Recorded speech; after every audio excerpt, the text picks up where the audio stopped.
So YouTube, I was patrolling the interwebs, all up and down the lands, trying to find a deck that could run the Guardians efficiently. And I came across one on YouTube that was only running Dread Scythe and Eatos, and not the rest of the Guardians. And I thought that was kind of weird, but I watched the video, and the deck was fairly similar to this. I made a few minor changes here and there, but I feel this deck is more consistent because I played the the uploader's version of the deck for about 10 games and only won 3. And that could be because I'm shit at Yu-Gi-Oh! But I'm pretty sure it's because I never saw cards I needed to see when I needed to see them. So I made a few tweaks here and there to make the deck more competitive. And since then, I've beat Necros once out of like 4 games. I beat Clifforts twice, and I beat Shaddolls once. So that's pretty good in my opinion. So yeah, it's a fun deck. It's not too wallet breaking either, and that's what I wanted to bring you guys, was sort of a budget deck. And this is that. This is the budget deck. But yeah, let's hop right into it. Like I said, very fun. And first off, we run triple Dread Scythe. He can't be normal summoner set, and when Eatos is killed, either by card effect or by battle, you can special summon him straight from the hand. But while he's on the field, you can't normal summon or special summon. You can only set monsters, which is fine because you want to set like Warrior Lady, and you really want to set Arsenal Summoner next to him. But that's fine. And when he is special summoned, he searches out his Scythe, which is awesome. And if he would ever be sent to the graveyard, you send a card from your hand to the graveyard and special summon him. And when you special summon him again, he searches out his second Scythe, which is awesome as well. Then we run triple Eatos. Eatos can be normal summoned and can be set. I don't know why you would ever do that, though. But it is special summoned if you have no monsters in your graveyard. You can special summon it straight from your hand, which is great. Especially in your opening hand of the game, you shouldn't have any monsters in your graveyard, and you get a 2500 beater first turn. The rest of her effects are completely irrelevant because nothing's ever going to be equipped to her. Next, we have 2 DD Warrior Lady. I like DD Warrior Lady because it does not go to the graveyard when it is destroyed. It is banished, and it banishes the monster that it battled with.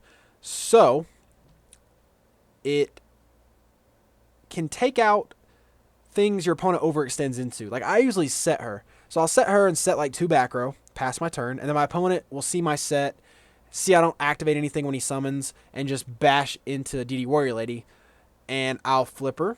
The battle will be over, and I'll banish both her and the person that attacked it. And that is awesome because they overextend and then things still happen. Pluses for me, which is great. Then we have 2 Arsenal Summoner, the Searcher. When he's flipped, he searches out a Guardian, other than in like any normal Guardian, which is weird. But you usually want to search out Eatos if you already have Dread Scythe in hand, or Dread Scythe if you have Eatos that is playable in hand. And so he's very great. He also thins the deck out because of searching. 2 Exodius. I like him because he sets up Allure. Him and Dread Scythe both, but you really want to use Allure on him, not on your Dread Scythe, because your Dread Scythe is your key card. But the real biggest reason he's in there is you can banish every monster in your graveyard, or I'm sorry, you shuffle every monster in your graveyard back into your deck, and then special summon him, which gets rid of all the monsters in your graveyard, so you can special summon Eatos from your hand, which is awesome. Then we have double Dread Scythe's weapon, which is great. The equipped monster gets plus 500 attack for each monster in the graveyard.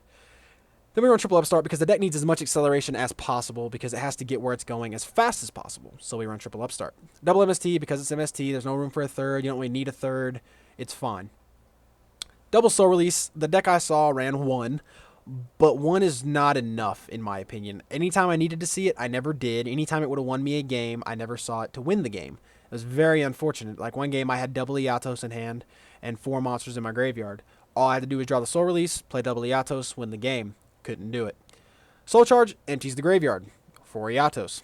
Double trade in, more acceleration. If you have Eatos and stuff in graveyard and you have nothing to get rid of the graveyard anyways, trade in the Eatos to hopefully draw something, accelerate your plays. Same as Dread Scythe. If you have Dread Scythe, no Eatos in your hand or on the field, trade in, discard the Dread Scythe, get your acceleration. Double Lance to protect your Dread Scythe after he's already on the board, but he also protects Eatos. Sometimes you don't want Eatos to die, because sometimes you don't have Dread Scythe in hand, so Forbidden Lance protects her as well. Then the kind of weird card in the deck is a Seal of Orichalcos. I actually didn't even think about this card till I saw the deck profile, and it is actually very, very cool. It gives all your monsters plus 500 attack, and it has to be destroyed twice, technically. So your opponent has to activate 2 MSTs to send it to the graveyard, so he's essentially neg-1ing, which is awesome. But when it is activated, it destroys all special summon monsters you control. So how that will work out is you would special summon your Eatos, activate your Seal of Orichalcos, destroying your Eatos, special summoning your Dread Scythe, and searching his weapon. Now you have a 3000 base Dread Scythe, getting plus 500 for every monster in the graveyard, and that is incredible.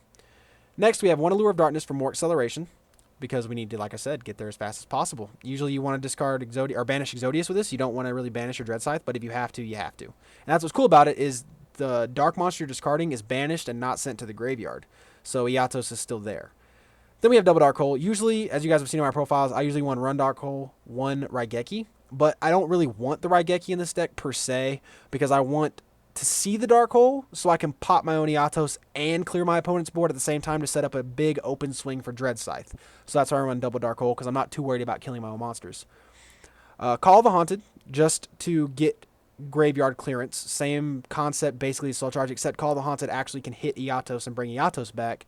So if you have the Dark Hole in hand, your opponent has huge board, activate your Call of the Haunted, bring back your Eatos, Dark Hole, clear the board, clear your Eatos, special summon Dread Scythe, proceed to destroy your opponent. Very, very good card.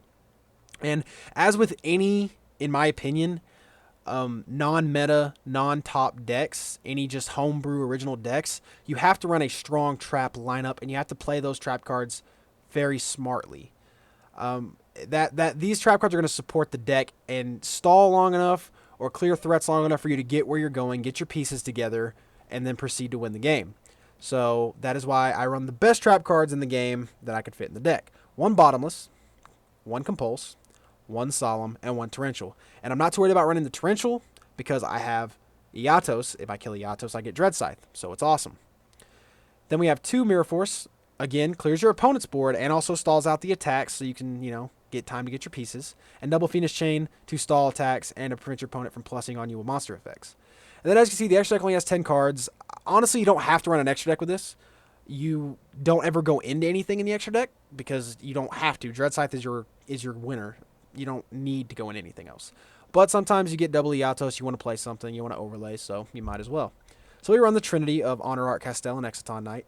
1 Abyss Dweller, because I like Abyss Dweller. I like messing with people's graveyards. It's a good time. 1 Gaga for the ulti win. If somehow Gaga ends up being your only win con, he's there just in case you need him. I'd rather have him and not need him than need him and not have him. That's my opinion on Gaga Cowboy. 1 Papal Operative. It's okay. I mean, I like Papal Operative. That's why it's in here. But like I said, you don't go into anything. So it being in here or not in here is completely irrelevant. Rag, because Rag is actually one that I would recommend putting in, only because it allows you to draw cards, which is more plussing. So 1 Black Ship to pop stuff.